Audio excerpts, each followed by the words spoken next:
And welcome back to episode 2 of Get Into It. I am your host, Ryan Curtis, and I am stoked that, I don't know, I'm doing the second episode. I didn't think I would get to episode 2, but here I am. I'm figuring out all the podcast stuff to get it onto Spotify and Apple Music, if that's a thing, or, whatever podcasting. But right now it's on YouTube, and that's fine. When it goes up, it'll probably be next week. You'll see stuff on Spotify and stuff like that. So stay tuned for that. But today we have a cool episode. I don't know, one of my favorite comics that I personally know. Super funny guy. Some of the best joke writing I've ever seen.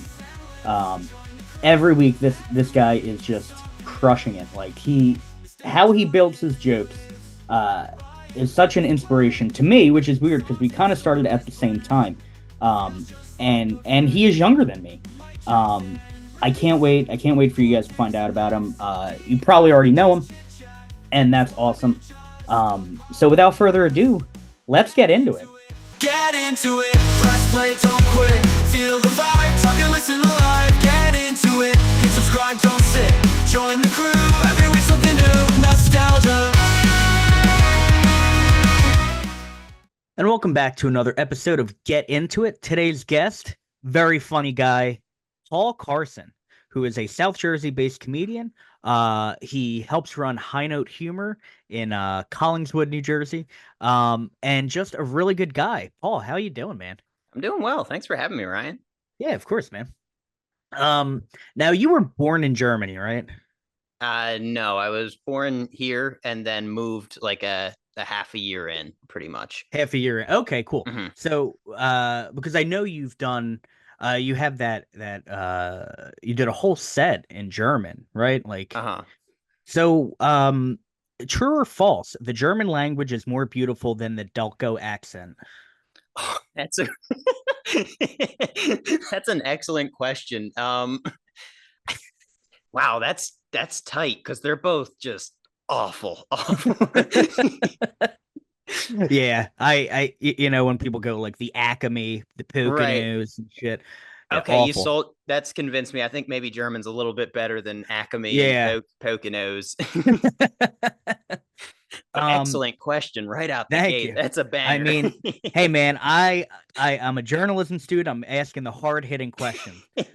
One of them's like scary and one of them's dirtbag. So it's awful. It's all nails on a chalkboard. We just live closer to the one. So you when entering into the filling out the form for the podcast, I asked you to tell me about yourself, and you said you're allergic to cats, but usually fine being around them as long as you don't accidentally touch your face. There's other stuff, but this is the cornerstone of who you are. Right. Why do you hate God's cutest creatures? I enjoy cats. Anytime I really like cats and I really want to pet them, but I just can't. So anytime I'm around a cat, I just kind of have to like nag the cat because like it'll come up and want to be petted, but like I'm like, I can't. I'm sorry. I'm gonna accidentally touch my eyes, and I certainly can't rub faces with you like I want to. It's a damn shame because I love cats. It's a forbidden that is a shame. Love. Yeah, it's a forbidden love. Or like Romeo and Juliet. But with double the sexual tension.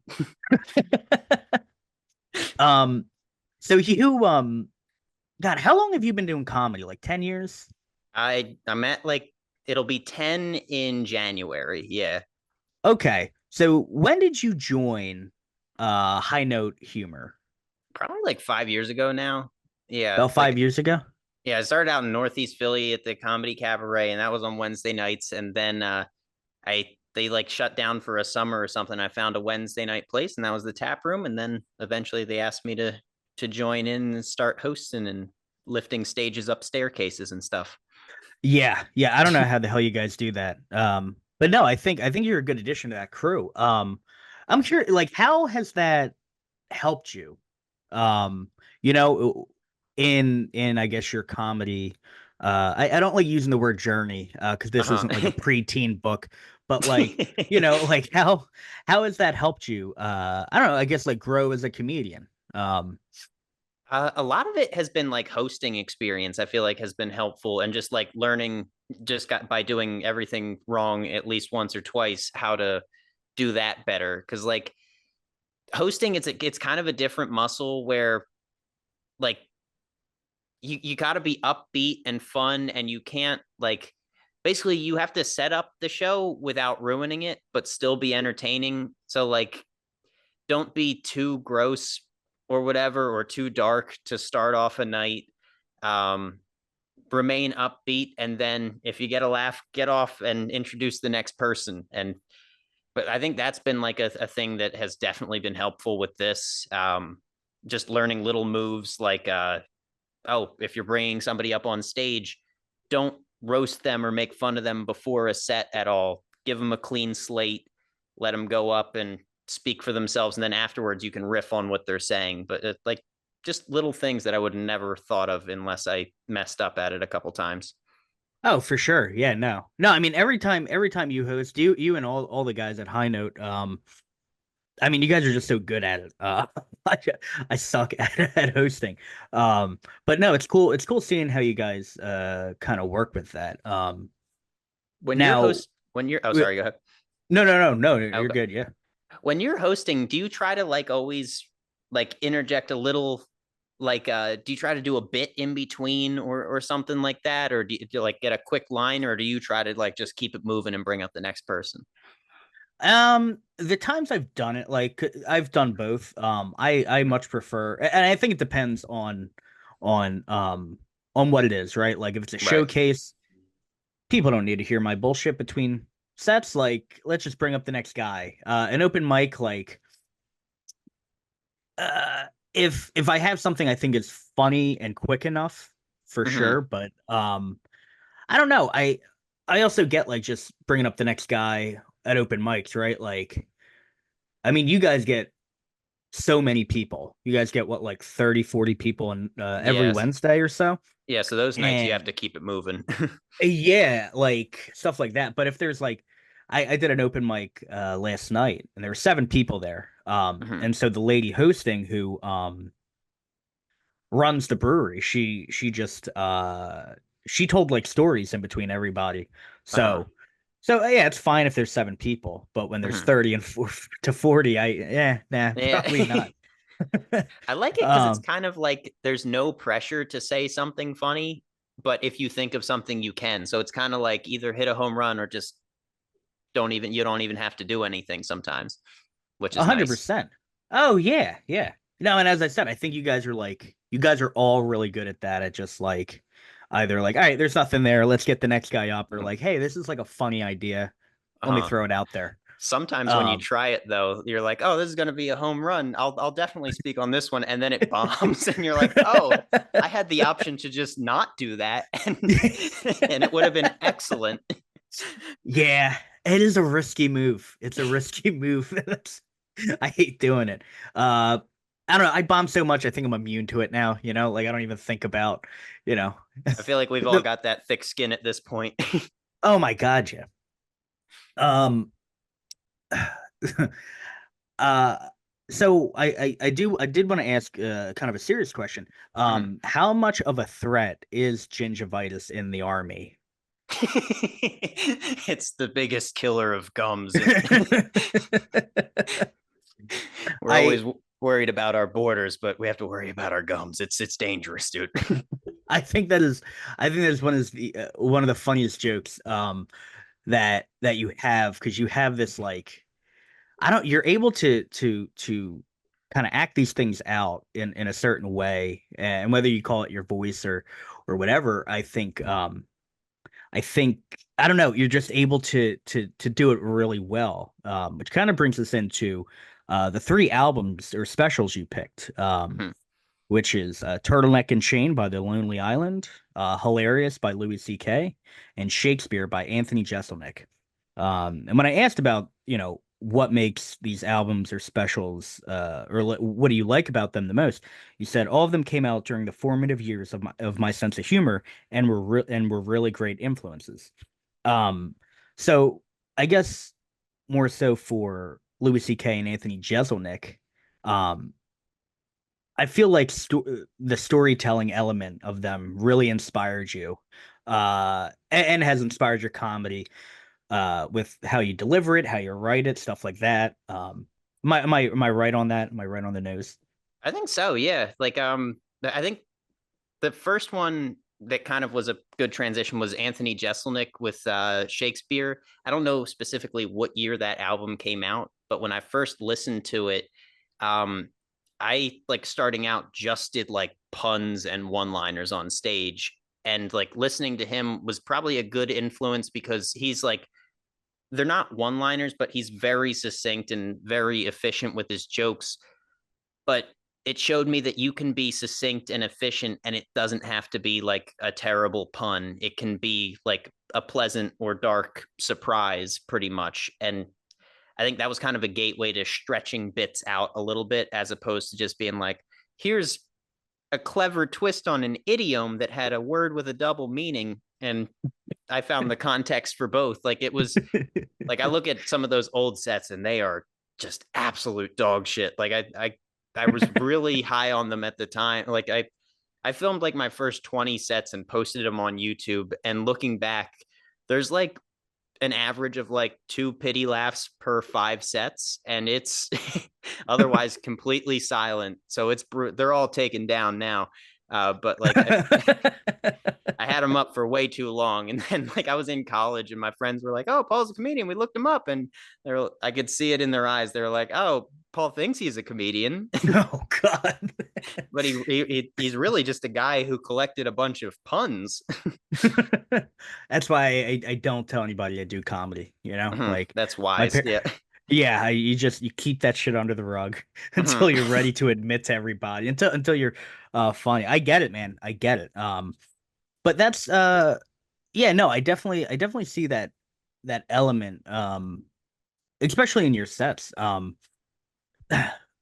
What about like Louis C.K.'s hilarious? Like what is the order of these, of like, I guess, when you first heard them and when you were like, okay, like this is the thing I want to do. Like I want to do comedy, Uh-huh. do you think it was, or I guess it doesn't matter the order, but like what about these made you want to get into comedy and try stand up and try, you've been in a few sketches, Mhm. stuff like that, and you make these very funny TikToks and short videos. Like, what about those albums made you want to get into this?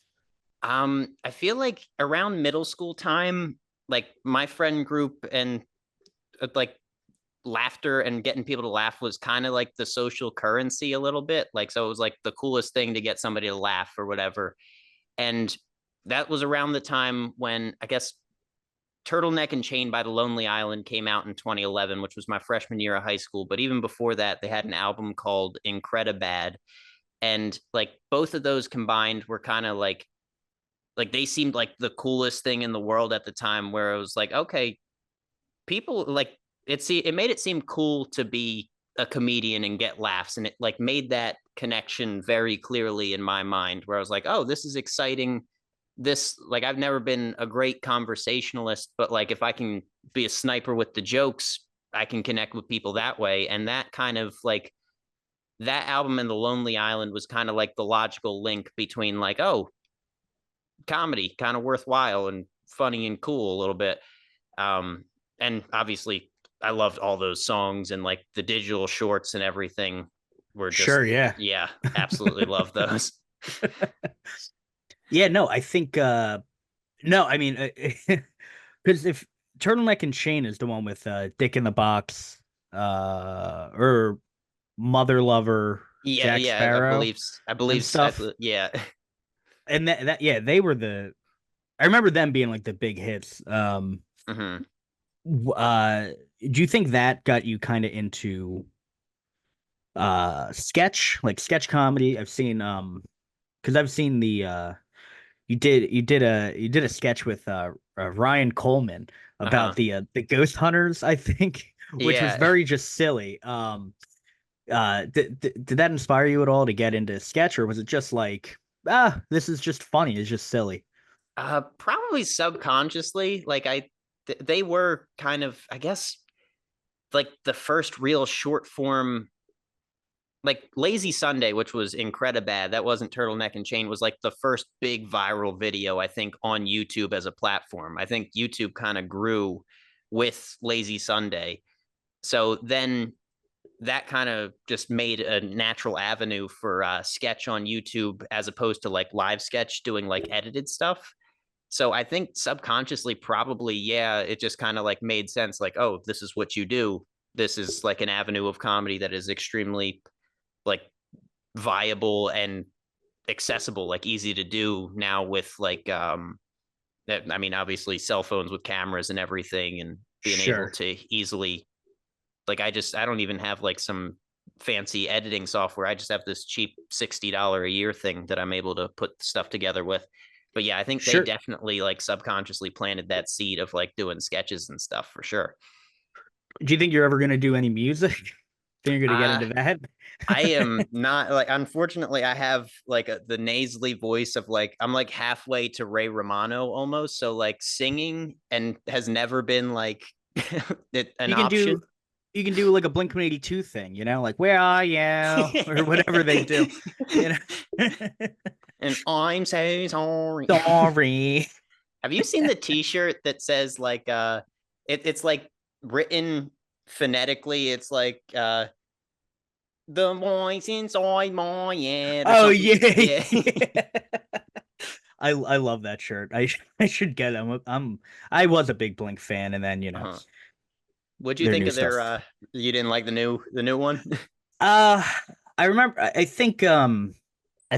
Well, yeah. I don't know. I think people are like blinded by nostalgia, which I am a lot for sure. Mhm. And I think their new album has some good tracks on it for sure. Mhm. Um, but at the end of the day, it's like 50-year-olds singing about boners, which is weird. And like high school crushes and shit. And I Uh-huh. just don't like. And with pop punk, they still could have high school crushes. You never Yeah, know. that is true. That is very true. Gotta watch out for those guys, man. They're Right. weird. They're weirdos. They're a sneaky bunch. They are a sneaky bunch.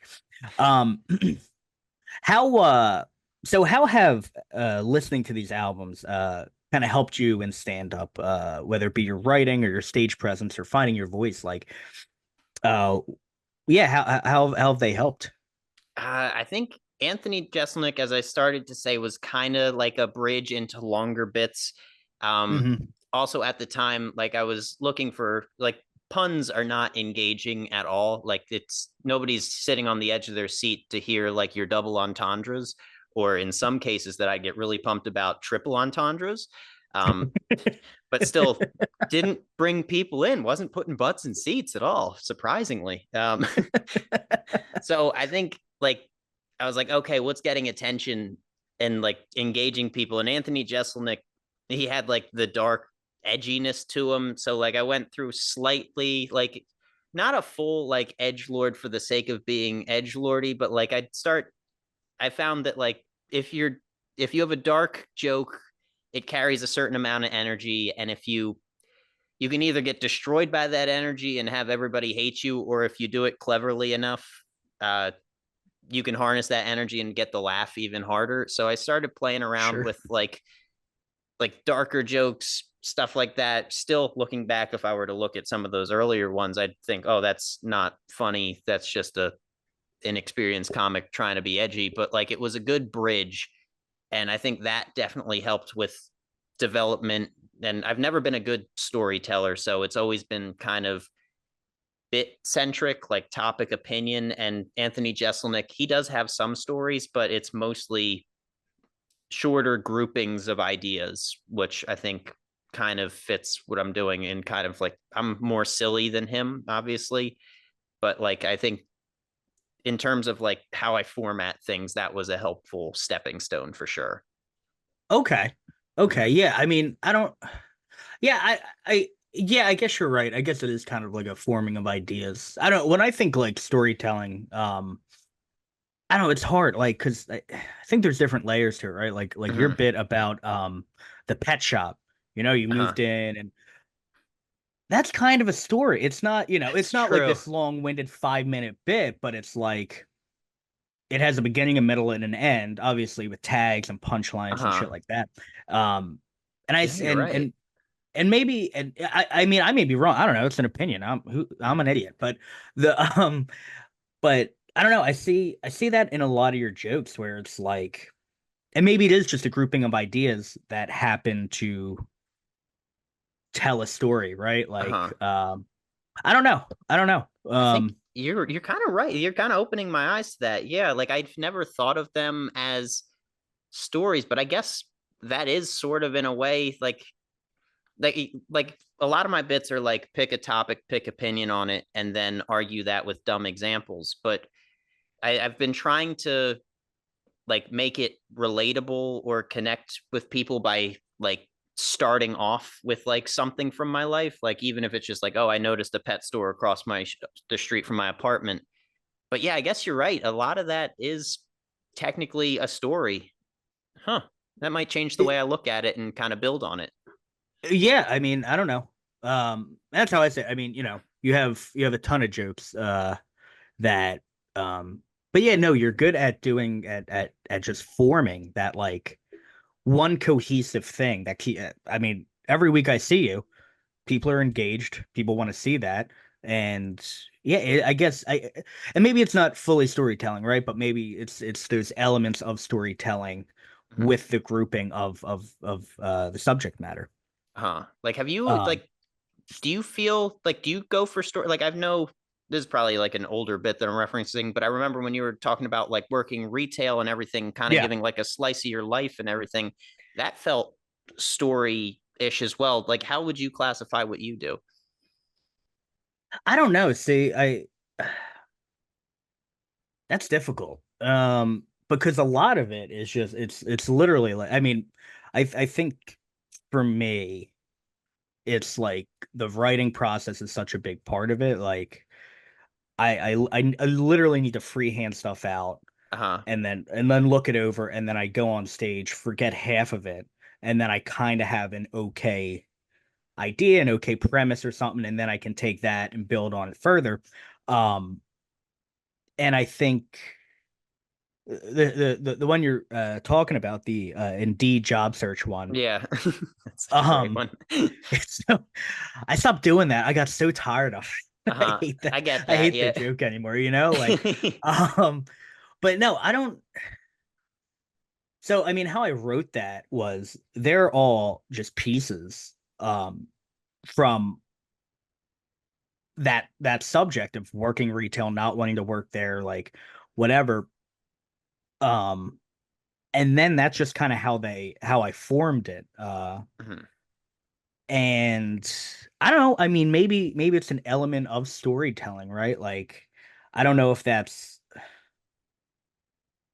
yeah, I don't know if that's necessarily a story, or maybe it Mhm. is. Maybe that does tell a story. Like, um, that's kind of the unfortunate thing, is that you don't necessarily have the final say in how your work is perceived. Uh-huh. Like, so yeah, I don't know. What is your writing process like? I'm curious because It's like normally I'll just be like either in the shower or in the car, and if I think of something weird that doesn't really make sense, I'll try to get like a word, like just succinct. What's the quickest way to say that in and without losing meaning, and have that kind of just be like the premise or thesis statement. And then I'll just like talk to myself for like 45 minutes, just like ideas around that topic. Like, why is that silly? What is it like analogies, whatever. If I get two of those, is there a third one I can come up with like a stupid twist to it that kind of mortgages it and makes it silly? Is there some way to act it out? Because I've found like personally, like you can try to write a punchline every 10 seconds, and if you do that it's great, but like an act out, it's kind of like a cheat code. You can get multiple laughs on the same premise just by doing it like in person. I mean, and it's just kind of like more efficient that way. And I think it breaks up the monotony, at least of what I do, where it's like kind of very frequent punchlines. I feel like it almost feels like I'm speaking at people sometimes. So if I can throw in an act out, because I'm not very good at going into the crowd and doing crowd work, that's my way to kind of engage. Sure. So, so are you one of those guys who will be like going around this apartment with like a hairbrush or something and like acting like you're doing the bit? Oh, absolutely.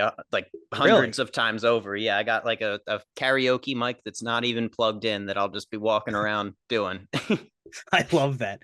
That's amazing. Um, But yeah, just that's repeating it over and over kind of it helps me remember it, because I'm always so paranoid that I'm going to forget stuff on stage. But also, if you say something 10 times in a row, you eventually get tired of saying it and you hate any extra piece of it. So naturally, your brain's going to cut the fat and you're going to just say it quicker and more concisely. So sure. that kind of Oh, for helps as sure. well. Do you, I guess when writing, um, do you ever just find yourself going like, all right, here's an idea, fuck it. I'm just gonna go on stage and see if I can come up with something. Never. I'm too much of a coward. No? Yeah. Really? Yeah, that See, scares the shit out of me. but I feel like at least every conversation we have or like whatever, like you just have a natural funniness about it. But I get it. I get being like, I ain't improv this shit, dude, in Uh-huh. front of like, however many people. I I get that. should. I should, because it's a weak. It's definitely like a weak spot in my on stage game. Like a lot of it. Like I've heard people say, like, "Oh yeah, it's just like you start comedy because you're funny off stage, and then it's just a matter of trying to be yourself and ignoring the weirdness of being on stage. And then once you get there, you're good." But like, and I recognize that in order to become comfortable, like I'm just riffing with friends off stage, I'm going to have to try it on stage, but I just haven't forced myself to do it yet, which I That's should. fair. Mhm. Yeah. I would love to see the improv unhinged Paul Carson, you know? Um, you had a podcast a few years ago, if I'm not mistaken, Mhm. called Silly Boy Fun Time. Yep. Uh whatever you would record this thing on your laptop. I think you were doing it in your car at one point. The first Uh one, yeah. the first one, okay, yeah. Whatever happened with that? Kind of what we were just talking about, of like how like I made it because I thought, oh, it would help me with storytelling and riffing and stuff. It was like, oh, I'll just make it a 15-minute one. It'll just be me, and I'll be able to practice being fluid and not giving a fuck and just saying whatever. But eventually, by the like 40th episode, it would take me 7 hours to record, because I was basically just like in my room being like, that wasn't funny. How can I word that better? And basically just writing a terrible 15-minute set every Monday night. Um, so I ended up hating it because it became 7 minutes of work and the total opposite of what I wanted it to be for practice for. Like I wasn't practicing, like I kind of come up with stories and wouldn't really riff at all. It would just be like 7 minutes of me being like, that wasn't funny. Let me delete that and record it again. Ah, shit. What other idea can I? So it just became so much, and I hated it by the end. I get it, man. This is this is the second episode I'm doing. And I love I recorded one yesterday. Newsflash, they're recorded out of order. But um How could you? yeah, I know. I'm sick. But I recorded one yesterday, and I was like, "Oh, this is a good conversation." And like today, I'm like, "Oh, this is a good conversation," and we'll see how long that keeps going until I'm like, "I gotta do this shit." Ah, come on, man. I I'm feel not like funny. conversation. I feel like conversation is more sustainable though. Like at least you get to bounce it back and forth. Whereas doing a solo pod in my room just felt like, oh, this is at best narcissism and at worst insanity. Like it, it's like, I who don't is know. this for? I mean, Bill Burr does it. True. I remember uh I don't know if I don't I'm sure you remember Gabe Del Gaizo. Yeah. Um so he for I think during like COVID, he was doing a solo podcast. Uh-huh. And I asked him, I was like, yo man, how's the podcast coming? He's like, oh, I stopped, dude. It got fucking weird. And I was like, what do you Right. mean? He's like, I don't know. My dad would be down there, I'd just be doing this shit. He's like, why are you still here? I totally relate. Fucking killed me. I remember Um you and Gabe were doing the mic at the mile for a little bit. yeah. Yeah, and then COVID shut us down. Mhm. You know? Yeah. Yeah, that was a fun mic. I like that one. That you guys had a fun vibe going there. Yeah, if we didn't if we had more than a month and a half, I'm sure, more people would have came, but fucking yeah, goddamn pandemic. Uh now Hey, say it again. but yeah, the solo podcast was not mentally healthy, and I'm sure Gabe could attest to that as well. Yeah, I mean I get it. I wouldn't be able to do it. God, no, I'd fucking kill myself. What now you've spent time in Germany, correct? Mhm. Um do you know any German comedians? Yeah, a couple like I at the local level when I did two sets, so I got kind of hooked in with a few people in Hamburg, but if you're in terms of like famous German comedians that I listen to, there's one guy named Felix Lobrecht that he has like this popular podcast in Germany called Gemischtes Hack that I've been listening to try to like keep I'm doing anything to like keep my German up at this point. Like I'm trying to read Sure. like Harry Potter, trying to listen to podcasts or German news or whatever. So he's kind of like the only one that I've actually watched like specials of. Um, I know a couple years back, Netflix had like a Comedians of the World thing where there are like a bunch of half-hour specials, and I think one or two of them were in German. So I'm trying to stay locked in, but mostly just listening to American stand-ups. That's awesome, man. That's Mhm. really cool. Do you think you'll ever do another full German set? I would like to. I think it would be cool if I haven't been over there since like early 2019, but if I go back for more than a week, I'd like to try to pop up to Berlin or something and see what because they have an English speaking scene there as well. But like Sure. I'd definitely try to write a set and do it again. It would have to be its own material though, because like sentence structure wise, like everything is different. Like in English with a punchline, I'll try to have the word that unlocks the punchline at the very end of the sentence as opposed to adding details afterwards. Because, like, if you say a word and then you're adding adjectives after, people are laughing and then they kind of stop laughing to hear the end of the sentence and you kind of stomp on your own punchline.